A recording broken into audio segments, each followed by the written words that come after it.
The package under the tree had my grandmother's handwriting on it. She'd been dead for 6 years. I stood there at 3:47 a.m. on Christmas morning, staring at those careful, shaky letters spelling out my name. Emma Walsh. I'd watched her write my birthday cards for years, watched her hand tremble as she formed each letter. I'd know that handwriting anywhere. But Grandma Rose died in 2019. We buried her in November, before the first snow. I picked up the package. The paper felt old, brittle, like it had been wrapped decades ago. My hands were shaking. The house was silent except for the hum of the refrigerator and the soft tick of the clock on the mantel. The tag said, "For Emma. Open alone." I should have woken my parents, should have left it there until morning. But I've never been good at leaving things alone, and that curiosity has gotten me in trouble more times than I can count. I took it to the kitchen and carefully unwrapped it. Inside was a wooden box I recognized immediately. My grandmother's jewelry box, the one she kept on her dresser. She'd never let me touch it as a kid, always kept it locked. When she died, we'd searched for it during the estate sale. My mother had been heartbroken when we couldn't find it, but here it was, in my hands, at 3:47 a.m. on Christmas morning. The box wasn't locked anymore. I lifted the lid, and the smell hit me. Old perfume, and something else. Something metallic, like copper. Inside were 3 things: a photograph, a key, and a folded piece of paper. The photograph made my stomach drop. It showed my grandmother as a young woman, maybe 25, standing in front of a house I didn't recognize. She wasn't alone. There was a little girl with her, maybe 13 or 14 years old, holding her hand. The girl had my grandmother's eyes, my mother's nose, my smile, but my mother was an only child. That's what I'd been told my entire life. I picked up the paper with trembling fingers.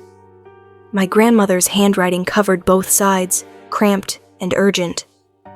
"Emma, if you're reading this, I'm gone. I'm sorry I couldn't tell you while I was alive. The girl in the photograph is Catherine, your mother's sister. She disappeared on Christmas Eve, 1985, when she was 14 years old. Someone took her. Someone who'd been watching our family. I saw him through the kitchen window, a man in a dark coat, carrying Catherine toward the woods. She looked asleep. I ran outside screaming, but they were gone. We searched for weeks, found nothing. 3 days later, I received a package. A photograph of Catherine, alive, in a room I didn't recognize. And a note. She's mine now. If you tell anyone, she disappears forever. I kept the secret. God help me, I kept it.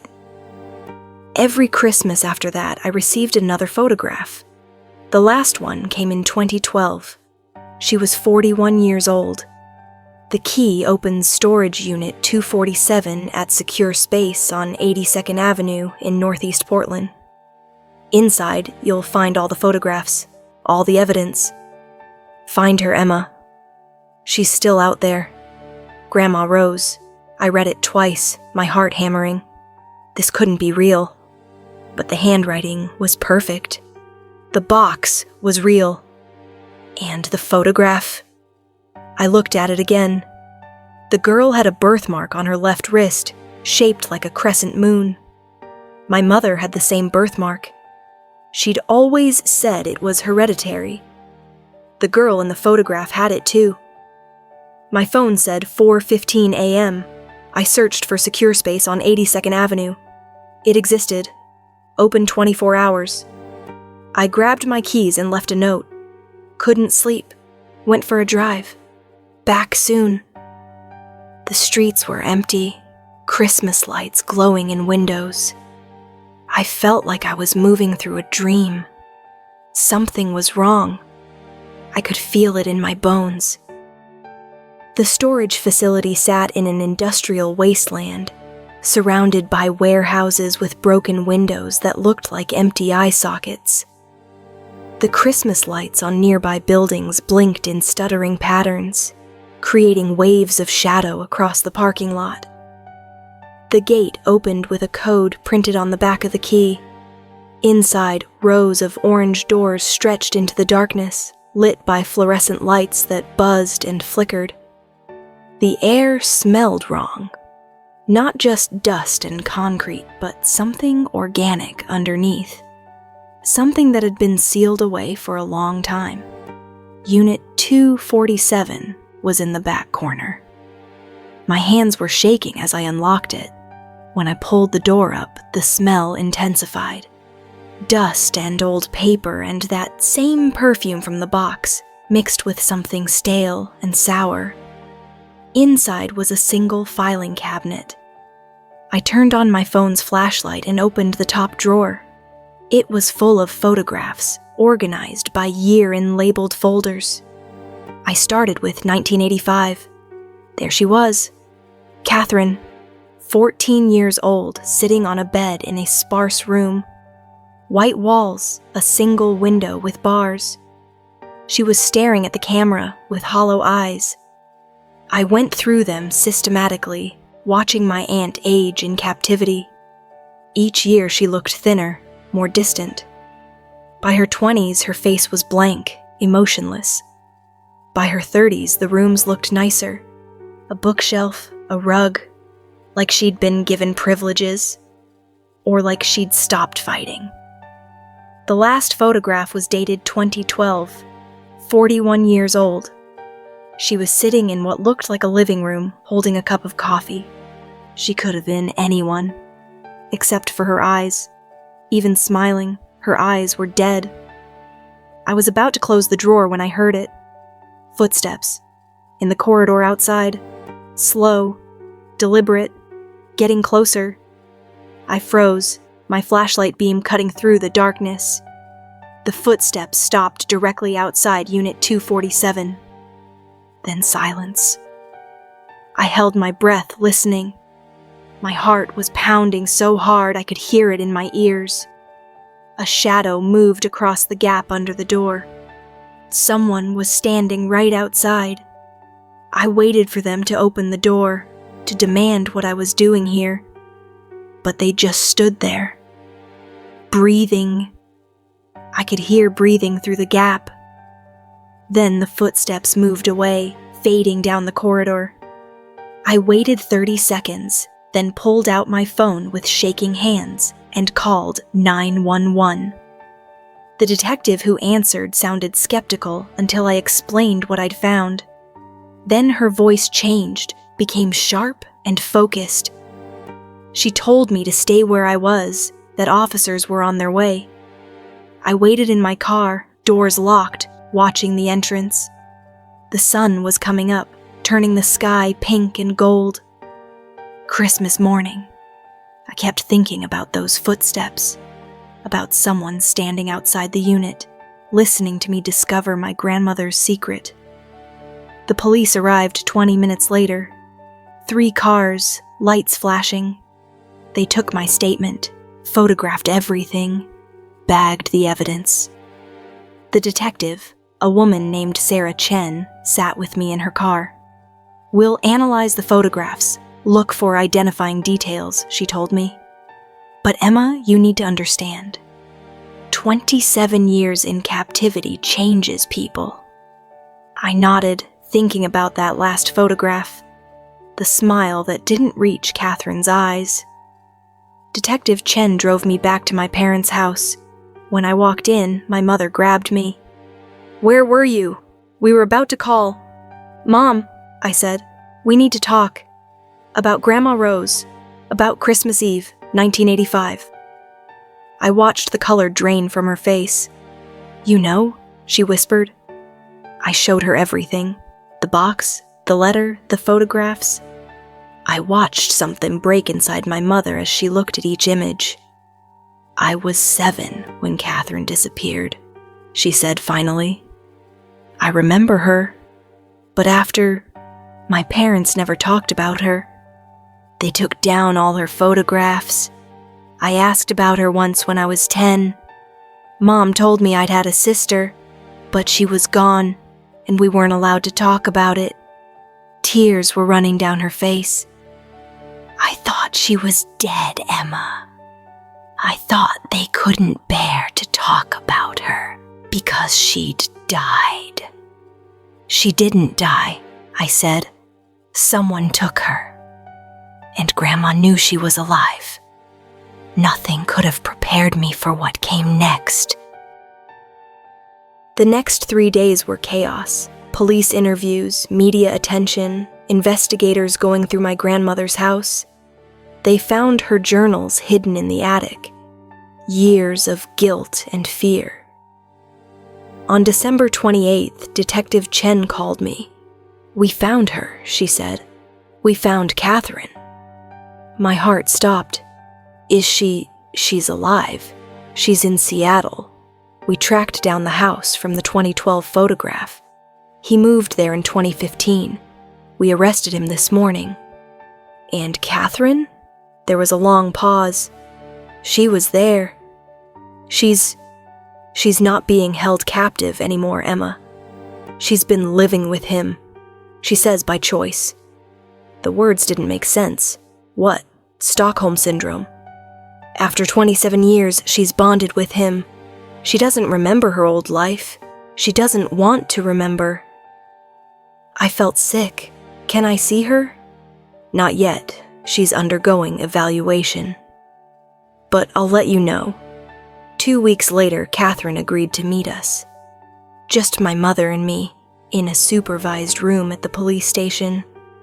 She looked exactly like the photographs, but older. 54 years old, with my mother's features and my grandmother's eyes. She sat across from us, her expression carefully neutral. "I don't know what you want me to say," she said. Her voice was flat. "I don't remember you." "I'm your sister," my mother said, her voice breaking. "I'm Sarah. You used to call me Sadie." We shared a room. Something flickered in Catherine's eyes. Just for a moment. "I'm sorry," she said. "I don't remember." But I saw her hands tighten on the table. She did remember. She just didn't want to. We waited. We sent letters, shared photographs, told stories.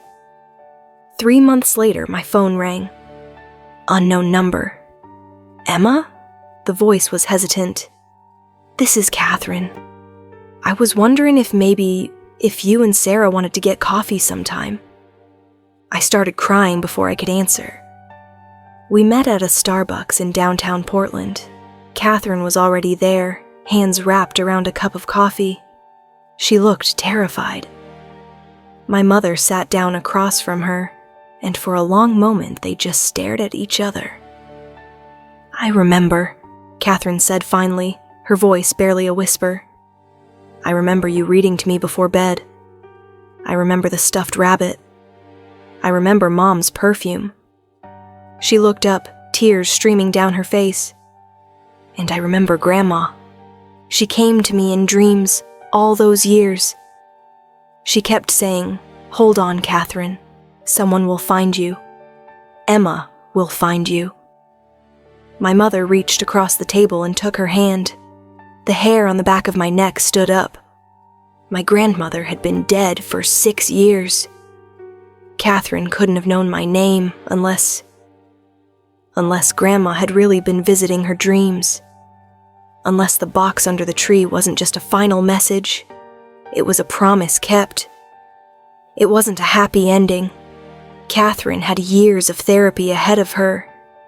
But it was a beginning. I thought it was over. I was wrong. I think about my grandmother a lot now, about the choice she made, the secret she kept. I'm angry at her for not fighting harder, but I also understand. She did what she thought would keep Catherine alive, and in the end, she made sure the truth came out. That box under the tree, I still don't know how it got there.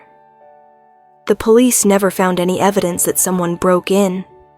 But 3 nights ago, I came downstairs at 3:47 a.m. because I couldn't sleep. The box was back under the tree, empty this time, but inside the lid, in my grandmother's handwriting, was a new message. Thank you for finding her. She's safe now. You did well. I can rest now, Grandma. I burned the box in the fireplace and watched the flames consume it. But every Christmas now, I check under the tree at 3:47 a.m. Not because I expect another box, but because I learned something from my grandmother. Some secrets are too dangerous to keep. Some truths are too important to hide, even when they're terrifying, especially then. Catherine comes to dinner every Sunday now. She's still fragile, still working through decades of trauma. But she smiles sometimes, real smiles that reach her eyes. Last Sunday, she brought photo albums from before she was taken. Pictures of her and my mother as children. Pictures of my grandmother, young and happy. We're building new memories on top of the old ones. Healing, slowly. My mother keeps one photograph on her mantle now. Catherine at 13, the day before she disappeared. She's laughing at something off camera, her whole face bright with joy. It's not the Catherine we got back, but it's the Catherine we're helping her remember. Sometimes I wonder about the man who took her. He's in prison now, will be for the rest of his life. But I think about all the other Catherines out there, all the families with secrets too dangerous to tell. I volunteer at a missing persons organization now. Help families navigate the system, offer support when the impossible happens. Because I learned something else from my grandmother's story. The dead can't solve everything for us. Sometimes we have to be brave enough to act on our own. But sometimes when we're lost in the darkness, they can light the way. And sometimes the dead find ways to keep their promises, even from beyond the grave. Last Christmas, there was no box under the tree at 3:47 a.m. Just silence and the soft glow of Christmas lights. But I felt her there anyway. My grandmother, watching over us, finally at peace. The nightmare was over. The promise was kept, and Catherine was home.